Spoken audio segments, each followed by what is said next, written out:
As the Russian army assaults Avdiivka in eastern Ukraine, U.S.-provided Bradley infantry fighting vehicles are key to keeping the Ukrainians in the fight.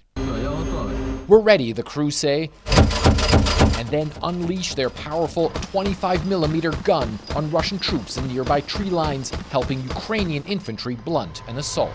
The vehicle's commander's call sign is Barbie. He tells me the Bradleys are making all the difference. I doubt that we'd be talking with you doing this interview if we didn't have the Bradleys, he says. Most likely, the northern flank would have been already lost without the Bradleys.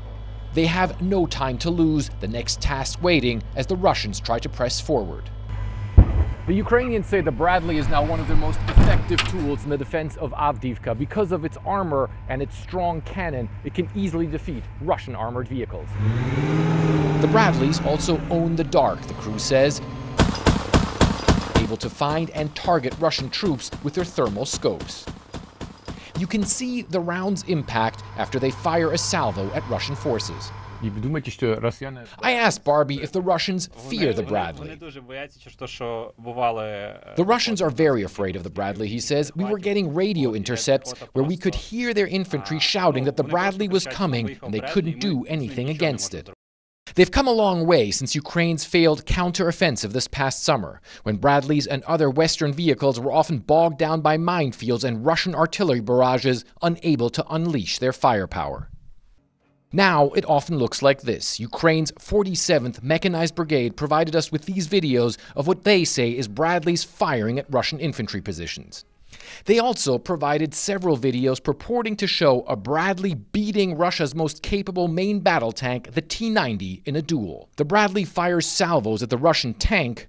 After taking many hits, the T-90 seems to be out of control, its turret spinning. The vehicle then hits a tree before the Ukrainians send a drone to finish it off. The Russian crew manages to bail.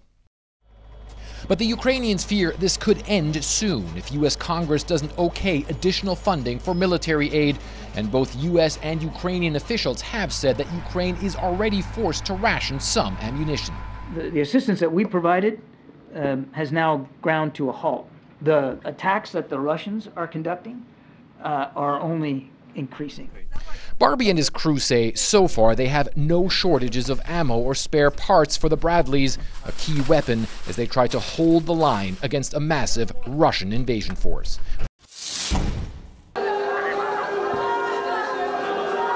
It was a moment of division, pain, and trauma for many Israelis.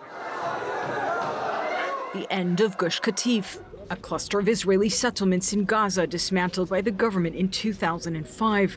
Thousands of settlers forced out of their homes under the disengagement law that saw an end to Israel's presence in the Gaza Strip. But after nearly 2 decades of yearning for a return, the movement to do so now appears more emboldened than ever. Among no less than Israeli troops themselves. Social media is now awash in images like these. One of Israel's most popular musicians, to the cheers of troops, sings about that return and moving the Nova Festival, scene of a Hamas massacre, to Gaza's beaches. From inside Gaza, soldiers proudly displaying the orange color of protest against the 2005 disengagement. Here, soldiers with a banner that reads, "Only settlement would be considered victory." And in this video, troops announcing the symbolic re-establishment of a former settlement. Amen. Jewish sovereignty, Jewish governance, and of course, Jewish people being able to live in this ancestral piece of land. Arabs, if they are post-jihad, pro-Israel, and want to live that good life in that beautiful soil, there should be an opportunity for that. But anti-Israel, pro-jihad Arabs have got to leave. And they're going to have to find a different place to go. From the front lines, a message to the Prime Minister. We are occupying, deporting, and settling. Do you hear that, Bibi? Occupying, deporting, and settling. Bibi, Prime Minister Benjamin Netanyahu, has yet to unveil his government's plans for post-war Gaza, but he's dismissed calls to re-establish settlements as, quote, unrealistic. Israel has no intention of permanently occupying Gaza or displacing its civilian population. But those calls for expelling Gazans and reviving settlements are coming from powerful far-right members of his coalition. We will not be able to rule there without re-establishing a settlement. The majority of them want to emigrate. They just need to be allowed to do it. The comments have been concerning enough to draw rebuke from US and Arab governments, and many within Israel who say they're widely unacceptable. But voices of the movement are growing louder by the day. Ultranationalist and religious parties bringing that discussion into the Knesset. While these voices are by no means a majority in Israel, they are powerful and have been advancing their extremist agenda. Ideas that often seem very extreme at a certain phase in Israel's history can over time become increasingly normalized, very incrementally. Palestinians fear this is the unspoken plan. There is only one solution for the Gaza Strip. Gaza has become unlivable. The north, a decimated wasteland. Around half of all buildings across Gaza damaged or destroyed. Nearly its entire population forced to move time and time again. 1.9 million people squeezed into a tiny part of the enclave, not knowing if they'll ever be allowed to return to their homes. And the far right has been promoting relocating Palestinians as a humanitarian idea. We must promote a solution to encourage the emigration of the residents of Gaza. This is a correct, just, moral, and humane solution. For that, Israel is facing accusations of violating international laws, acts that could amount to genocide. There's an opening for those ministers, media people, and so forth on the Israeli right to say, well, the most humanitarian solution is to remove that population or to encourage them, as they say, to move out of Gaza. If that happens, then this entire scenario that I'm talking about will be seen as ethnic cleansing. And ethnic cleansing is always on the verge of genocide. A view rejected by the likes of Hebron settler leader and Return to Gush Katif activist Yishai Fleischer. It is a time of opportunity to change more people's minds here in Israel and to bring more unity and brotherhood in our peoplehood. Do you feel that this vision, what you believe in, what should happen, has become more of a possibility, more realistic right now, post October 7th? I'd love to think so, yes. But Israel isn't very much in conversation right now. There's definitely a think out happening. People are like waking up to they're trying to open their minds. Giovanna Canace, CNN, London. El Ministerio de Salud en Gaza, controlado por Hamas, dijo este martes que al menos 10.600 niños han muerto en ataques por Israel en Gaza desde el 7 de octubre. El ministerio añadió que más de 150 personas han muerto en las últimas 24 horas en la franja de Gaza. CNN no puede verificar de forma independiente la cifra del Ministerio de Salud debido a que informa desde una zona de guerra. Arabia Saudita está dispuesta a reconocer a Israel si se resuelve el conflicto en Palestina. Así lo anunció este martes el ministro de Relaciones Exteriores de Arabia Saudita, Faisal bin Farhan, en su intervención en el Foro Económico Mundial en Davos. El ministerio afirmó que el primer paso para resolver el conflicto es un cese al fuego.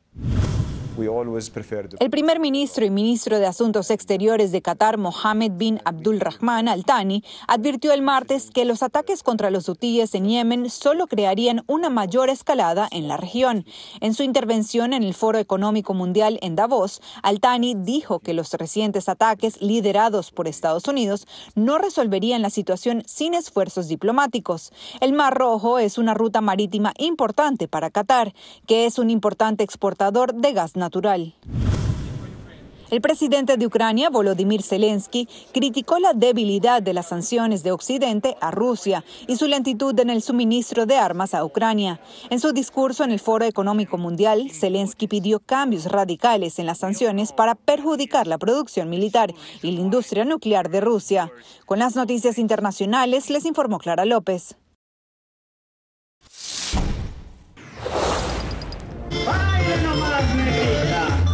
El municipio de Guaranda, en Bolívar, confirmó en un comunicado que las 20 actividades que estaban programadas para carnaval fueron suspendidas temporalmente.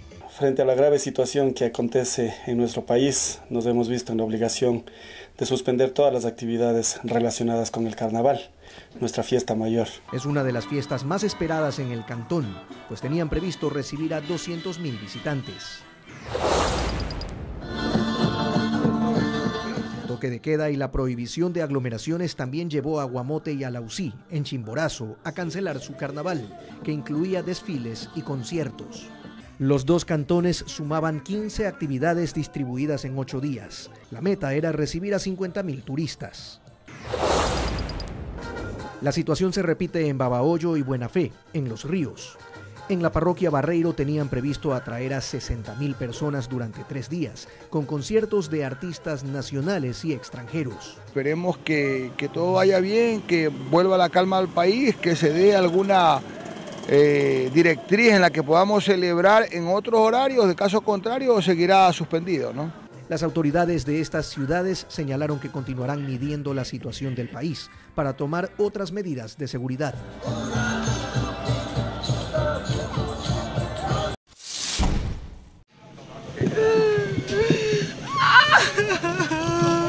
Así reaccionó la madre del niño tras enterarse de la imposición de 18 meses de coerción a Carmen Jiménez, quien confesó que torturó por varios días a su sobrino de 8 años de edad, hasta provocarle 147 heridas, según el INASIF. Pero ese niño fue una masacre grande, tanto que sufrió ese niño con esa mujer. Al tiempo en que el esposo de Jiménez, González Valentín Rojas, fue enviado a la cárcel de Anamuya y ella a la cárcel pública de Higüey, la bisabuela del niño, a su salida del tribunal, indicó que su hija le había entregado el infante a su padre, ya que tiene 5 hijos y el trabajo le impedía atenderlo. Entonces papá, creyendo en su hermana, le estaba pagando de que 5.000 pesos mensual o quincenal para que le cuidara el niño. Cada vez que él iba, dice él que cada vez que él iba le decía, no, vete para la escuela. No, yo no estoy en la casa.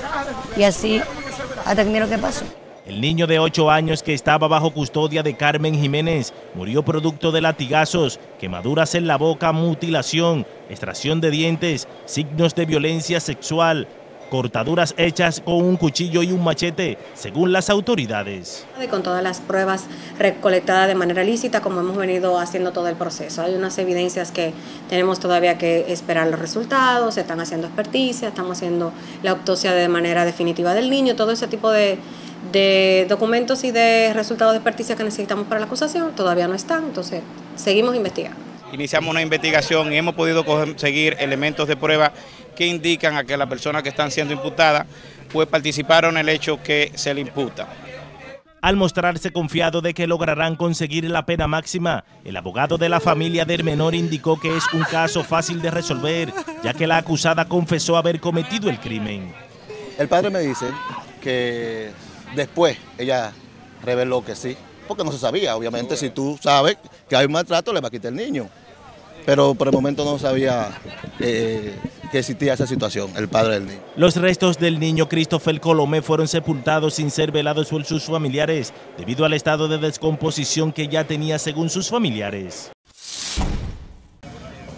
Pasadas las 10 de la noche, el alcalde de Calarcá, Sebastián Ramos, por redes sociales, advirtió el secuestro de la pequeña Sofía de apenas 15 días de nacida. La misión, buscar un carro en el que se habían llevado a la niña. Muy pendientes, por favor. Carro blanco, como una Tucson, una camionetica blanca, no muy grande, tipo Tucson, de placas 933. Por favor, para que estén muy pendientes todos también en todos los sectores de Calarcá y nos puedan avisar. El hecho ocurrió en el barrio Las Américas, de la Villa del Cacique. El Gaula y la policía, con cámaras de seguridad, tenían las primeras imágenes del vehículo. Por radio, las autoridades daban detalles y circulaban ya las fotos de la pequeña. Y las nuevas descripciones de la placa, inician por Juan y terminan en 933. Una tipo Tucson, placas terminadas en 933, color blanco. Ya la policía departamental, la DIPOL y todas las entidades de seguridad ya se encuentran en un plan de acción para cerrar. Ya se cerraron todas las vías hacia el Valle, hacia Armenia, hacia el sector de Circasia, Pereira. Estamos precisamente trabajando en esto. Al parecer eran 2 mujeres las que se llevaron a la niña. Alcanzaron a sacarla hacia Armenia. El localizador del teléfono dio el barrio Los Álamos, en el centro de la capital del Quindío. Allí un vecino observó cómo una mujer entró corriendo a una casa con una bebé y la rescataron. Lo que siguió fue pura emoción. La policía llevó a la niña otra vez al barrio Las Américas y la pequeña volvió a los brazos de su madre.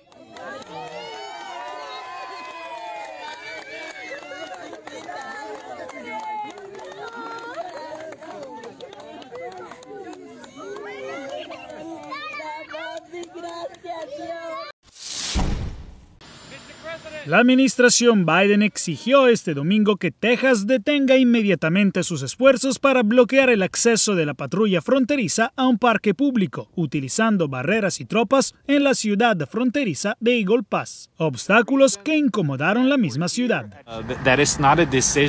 Esa no fue una decisión con la que estuvimos de acuerdo. Eso no fue algo que solicitamos como ciudad. En esta sección muy transitada de Río Grande, el viernes pasado una mujer y 2 niños se ahogaron después de que funcionarios estatales, según la patrulla fronteriza, prohibieron a sus agentes entrar al área. Según el Departamento de Seguridad Nacional, las acciones de Texas son inconstitucionales porque solo el gobierno federal tiene la autoridad para hacer cumplir la ley de inmigración. Texas ha demostrado que incluso en las circunstancias más exigentes no permitirá que la patrulla fronteriza acceda a la frontera para realizar actividades de aplicación de la ley y de respuesta a emergencias. La disputa llegó ahora hasta la Corte Suprema de Estados Unidos y la Casa Blanca le pidió que intervenga rápidamente en el asunto. Texas niega las acusaciones de haber bloqueado el rescate de los migrantes ahogados y dijo que los agentes fronterizos tienen acceso a Río Grande. Al mismo tiempo, su gobernador, Greg Abbott, admitió la semana pasada en un programa radial que Texas hace lo posible para impedir que la gente cruce. Lo único que no estamos haciendo es no disparar a las personas que cruzan la frontera porque, por supuesto, la administración Biden nos acusaría de asesinato. Si bien Texas afirmó haber reabierto el uso del parque, el estado continúa impidiendo la entrada de la patrulla fronteriza, según el Departamento de Seguridad Nacional, lo cual advirtió sobre posibles acciones del Departamento de Justicia después del 17 de enero si el estado no modifica su plan.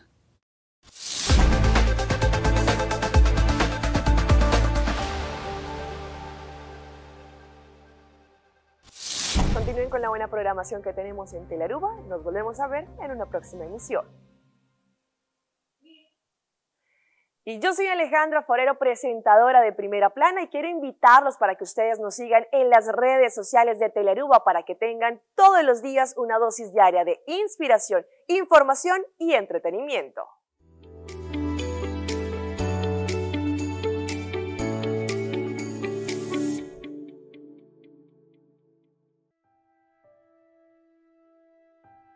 Hobi gente ta quiere, cultura cacho también es un cos. Kunantin tur caminda di drume.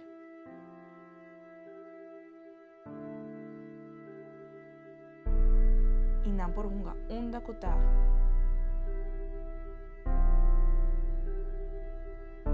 Sigur, tur caminda tin koi kometa.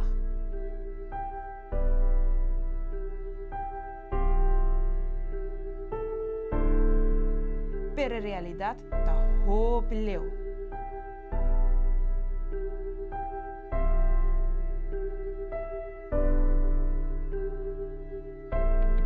Banstop está aquí. Por favor, steriliza y castra vuestra mascota.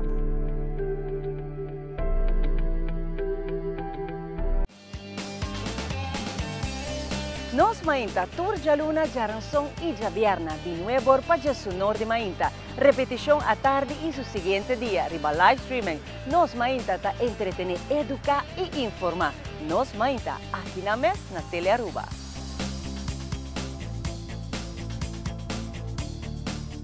Hasta aquí nuestra información por el día de hoy. De parte de todo nuestro equipo de trabajo, les agradecemos como siempre por su fiel sintonía. Continúen con la buena programación en Telearuba. Nos volvemos a ver en una próxima emisión. 3, 2, 1, clear. Mi nombre es Jerica Benítez, trabajo en el departamento de Telenoticia, en el área de Primera Plana. Recuerda seguirnos en nuestras redes sociales porque tu opinión es muy importante para nosotros y queremos saber qué te gustaría mirar.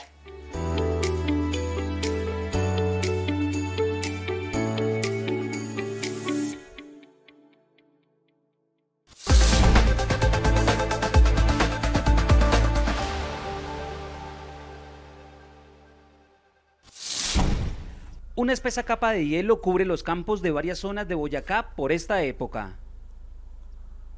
Las heladas parecen no dar tregua y los campesinos que viven de productos como la papa y actividades como la ganadería ahora solo esperan que este fenómeno climático no acabe con sus parcelas. Blanca, eso es para chillar la persona. Uno de campesino es delicado. La producción de leche ha bajado, los cultivos y los pastos se están quemando y con el paso de los días el agua es más escasa en varias regiones del departamento. Ha estado pero fuerte, por lo menos como el de hoy. Hoy ha sido pero terrible la helada que amaneció. Claro, quizás que Dios quiera así, verás que nos llueva, porque la cuestión de esto ya, de nosotros y todo esto ya es la ganadería. Sí, la ganadería y la leche, que es lo que nos da el sustento de la vida. Mientras que en las madrugadas la temperatura puede registrar 5 grados con una sensación térmica de 3 grados, en el día sobrepasa los 22 grados, terminando de marchitar los cultivos, que eran el inicio con pie derecho de estos trabajadores del campo para el 2024. Ya nos toca es darles muy poquito pasto a los animales, se bajar la producción y nos toca comprar suplementos. La ola de calor del día también genera graves incendios forestales, como el que se viene registrando en el municipio de Tinjacá. Bueno, en estos momentos ya van casi 40 hectáreas afectadas, consumidas por el fuego. Tenemos bosque nativo, tenemos bosque de eucalipto y pino que se ha consumido. Desafortunadamente los vientos que se presentan en este municipio han generado estas dificultades de no poderlo controlar adecuadamente, pero ya tenemos equipos de bomberos, tenemos la alcaldía del departamento de Boyacá, ya prácticamente informado al gobierno nacional de la situación de Tinjacá para que recibamos mejor apoyo. El clima azota con toda su dureza a esta sección del país, donde el hielo y el fuego acaban con centenares de hectáreas de pastos, cultivos, bosques y vegetación nativa, y donde los campesinos claman por una ayuda divina.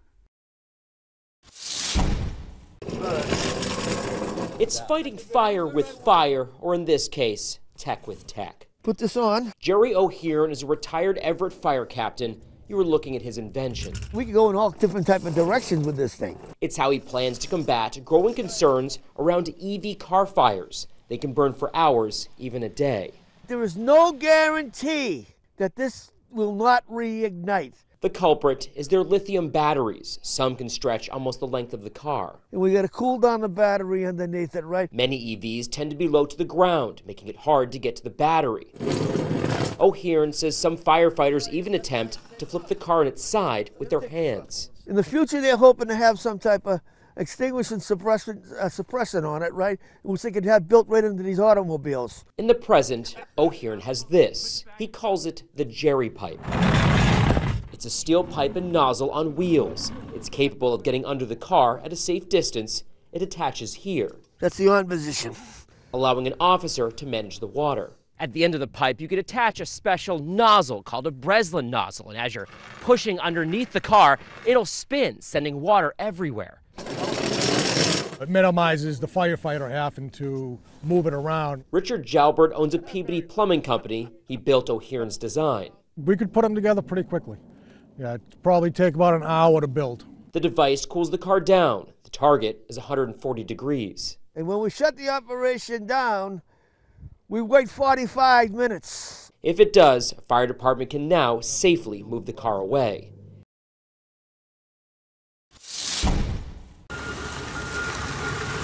We started pre-treating with brine even before any of the snow began.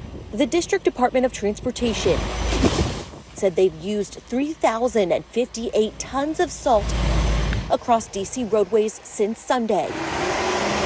We are going to continue to treat with salt through the night. We have another shift coming at 6 p.m. Tuesday, more than 200 pieces of equipment plowing and salting streets. Throughout the afternoon, they were focusing on residential areas.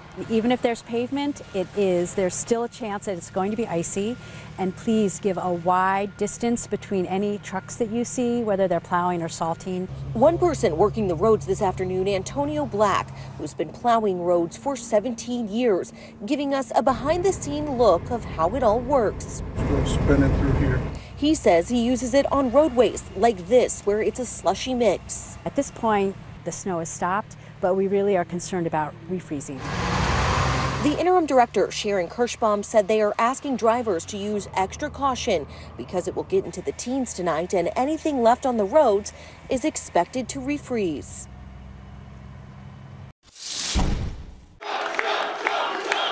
Former President Donald Trump claimed the largest win in Iowa caucus history with more than 50% of the vote. I just want to thank you all. This is a very special night, and this is the first because the big night is going to be in November when we take back our country, and truly we do make our country great again. Florida Governor Ron DeSantis took home a distant second place. Thank you so much. A disappointing finish for a candidate who went all in on Iowa. But the Florida governor continues to promise he's the one who can take on Trump. Well, I'm the alternative. The reality is half the Republicans do want another choice, and maybe more in some other states.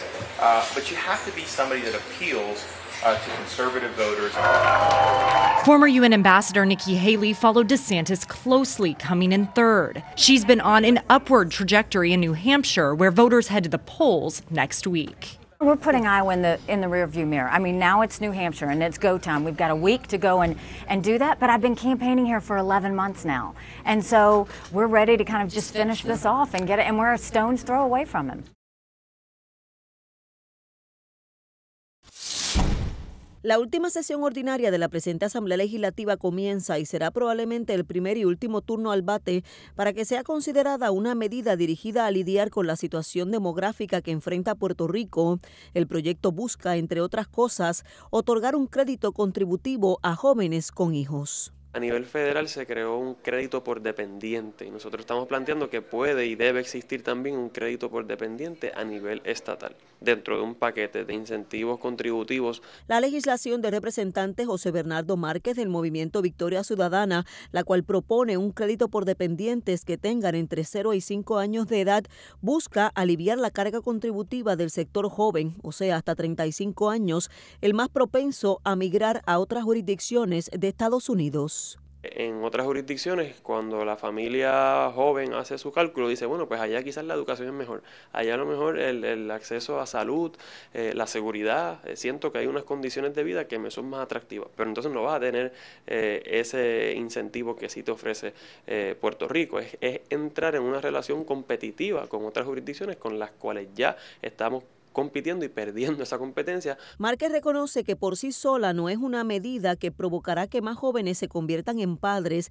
Para ello, dice, el gobierno debe mejorar problemas sociales, de seguridad, acceso a la educación, a servicios médicos y a la vivienda, entre otros. Este incentivo es tan solo una de múltiples medidas que son parte del proyecto de la Cámara 1865 que fue radicado por el representante del Movimiento Victoria Ciudadana en octubre del año pasado para buscar, número uno, retener a los jóvenes para que se queden aquí en Puerto Rico y segundo, para procurar el retorno de aquellos jóvenes que se han ido del país buscando un mejor porvenir.